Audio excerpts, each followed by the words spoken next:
A fire is kept going all night in the eastern Highlands village houses of Papua New Guinea so that the families will stay warm during the cold nights.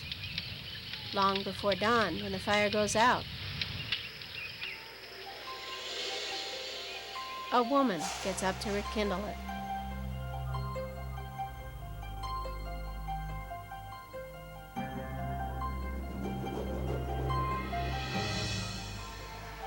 If there is food in the house, she may cook sweet potatoes or bananas for the family to eat. But she must get an early start working in the garden, so she leaves the food by the fire for her children to eat when they wake up.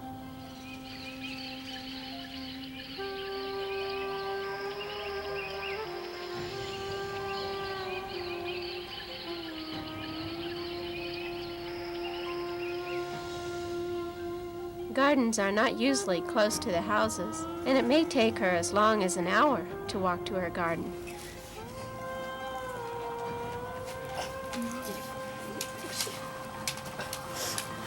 The children know Mother has already gone to the garden when they see the gardening tools are gone. And the girls are aware of their responsibility to help out.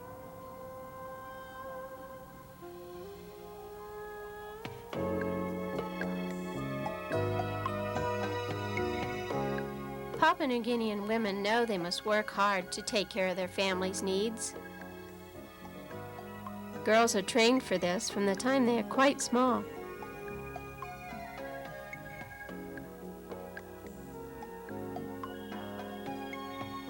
Though the little boys are free to explore and play with their friends,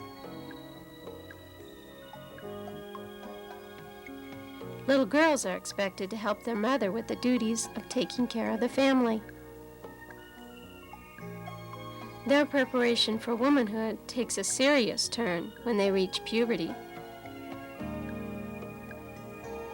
This time is marked by a feast in which other young girls join in, and advice from their uncles, mothers, and aunts take the form of lectures to teach the young girls the standards for womanhood. Topics of these lectures include moral standards, respecting their parents in preparation for respecting their future husbands, working hard and with excellence, hospitality, and admonishing them to stay away from boys.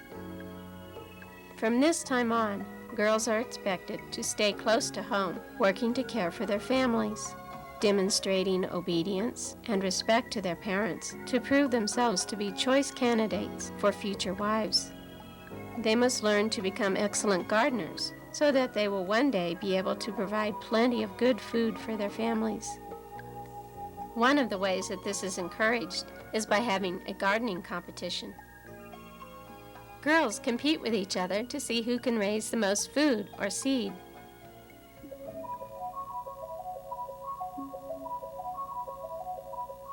Some women plant special gardens to raise extra food that they can sell in the local market.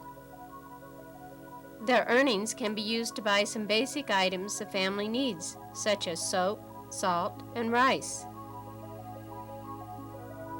It is no easy task getting their produce to market. In Onamuna village, long before dawn, women begin their 2-hour walk down the mountain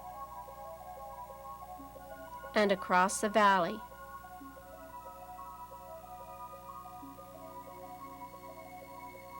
to get the produce to market.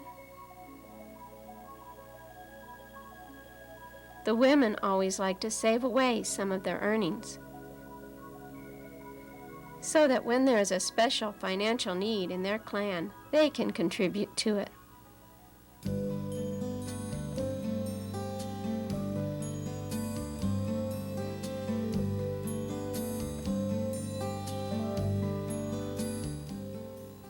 One of these financial needs would be in raising money for one of the young boys in the clan to get married.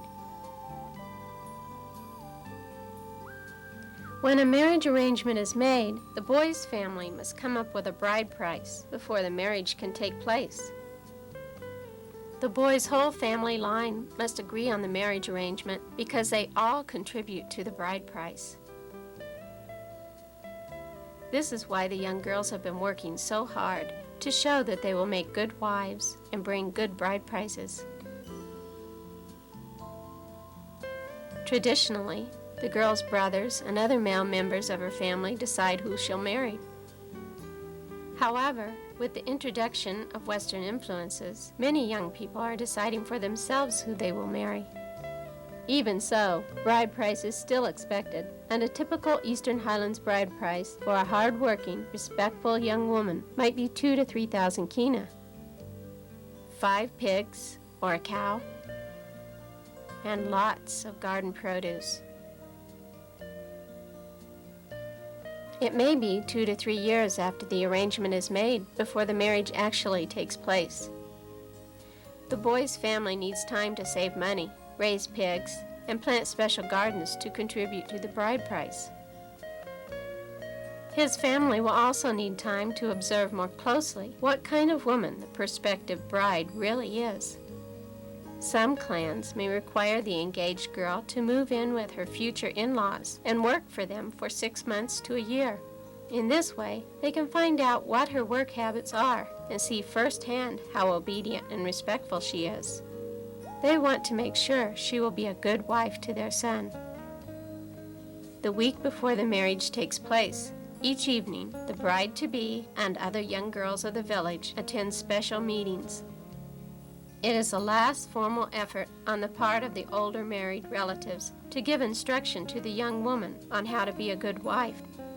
It follows the same idea of the lectures given to the girls at their puberty feast, but more adults are involved in the advising and more intensive instruction is given, concentrating on obedience and respect for their husbands and hospitality to guests in their home. At this time, too, the young girls who have not been obedient to their standards or seem to be lazy are pointed out and rebuked. When the meetings are over, it is the responsibility of the boys to hit the girls with thorny sticks. Girls who have already been disobedient will especially be targeted at this time. This is to teach the girls that if they don't follow the advice, the results will be painful. Since all the young girls are gathered for these lectures, each time one of them reaches puberty or gets married, the message of their clan's expectations are reinforced a number of times. A girl's experience and advice from her elders well prepare her to take care of her own family.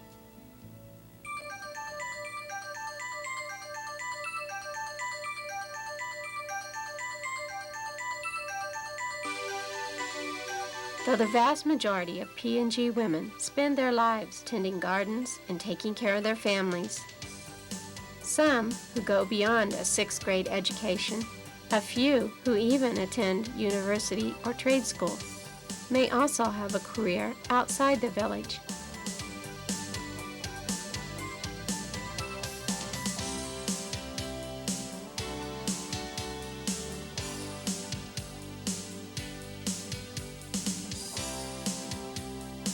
The uneducated woman who becomes widowed or whose husband leaves her faces extra challenges in taking care of her family. It is not uncommon for these women to take on the extra work, if they can find it, to do yard work or housework for an expat family in order to earn money to pay for her children's school fees.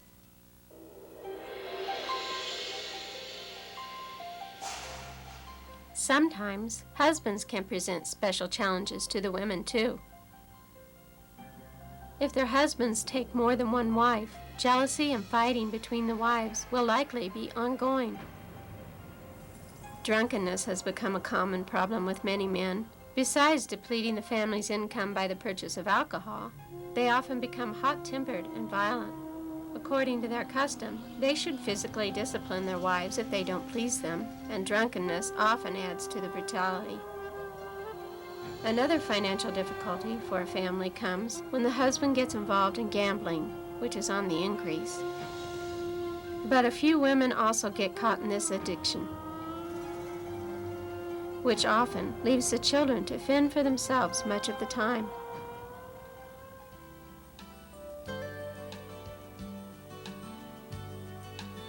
That is when other women step in to care for these little ones who are roaming the village in need of mothering. You will not see an orphanage in Papua New Guinea, because any orphaned child is taken in by another woman in the clan. You'll not see a nursing home either, because daughters are expected to care for their aging parents when they can no longer care for themselves. If anyone has no daughter, a clan member who has more than one will let them adopt one of their daughters, so that they will have someone to look after them in their old age.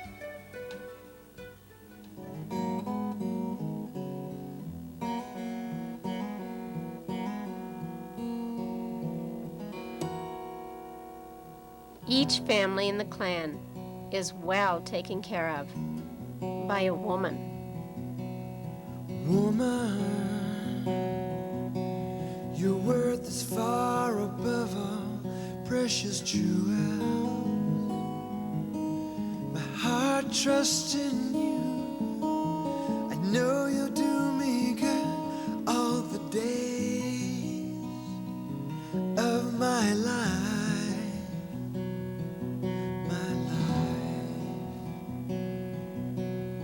Woman, your hands, they seem to work with delight. You're like a merchant ship gathering goods from afar for our home, our precious home. You rise before the sun to serve everyone. Day after day, your hands seldom rest. You never eat the bread of idleness.